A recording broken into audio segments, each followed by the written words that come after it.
Welcome. I'm your host, Tiago Gallardo, and today I am bringing you my full review in PlayStation Now. After a few days, I think I can do a full review of this service. I am going to be blunt. I'm not happy with this service, and I expect the better from a company that I trust because I'm used to receiving a good service. I am going to give from 1 to 5 stars for every section that I go over. With that, let's get started. There are over 100 games in the collection of PlayStation Now. I know that might sound pretty good, but there are only a few games that are worth your money. There are some games that I never in my entire life heard about, and I own a PlayStation 3 for over 5 years. Of all the games, I will say that only 20 of them are worth your money. I do keep in mind that this is just a beta and that most likely in the future we're going to get more games. I'm going to give the game collection a 3 out of 5 stars because I did find some games that I did enjoy in the past and that I will probably enjoy in the future. Now let's talk about prices and the time that you're allowed to have the game. The prices can go from $1.99 to $29.99. That for me is a ridiculous amount of money for renting a game. If you're like me and think that the prices are insane, wait until you know how the renting system works. I had to learn the hard way. When you rent, When you rent a game for an X amount of time, you better play that game because even if you don't play it, you are going to lose your game. I played one of my games for around 40 minutes.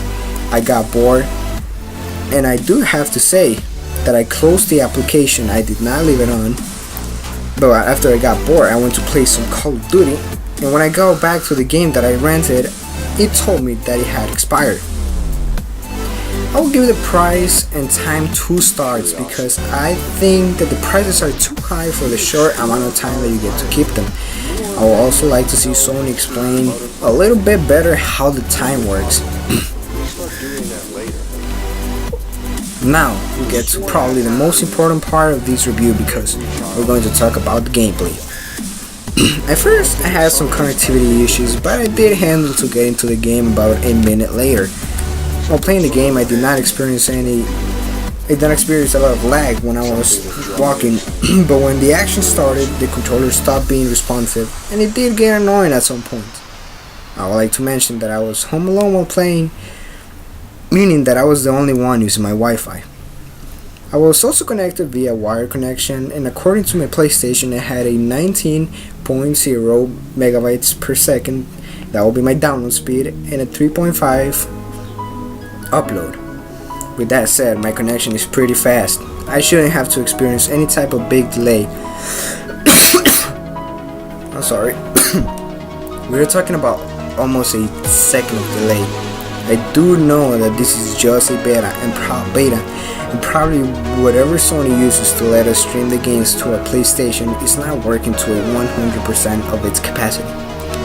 Apart from big delay at some moments, experience was really good, and if it wasn't for the price, I would enjoy using the service more often. I would give the gameplay 4 stars just because I did enjoy playing some PlayStation 3 games. I will give PlayStation Now 3 out of 5 stars because the prices and some connectivity problems need to be solved. In my personal opinion, Sony can improve PlayStation Now by lowering the prices and giving you more time to keep the game. The connectivity errors can be solved when the full thing comes out.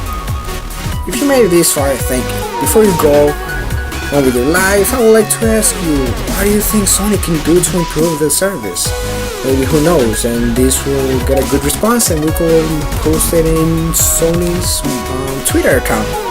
Let me know down in the comment section. Thanks for watching, and I'll see you guys in the next video.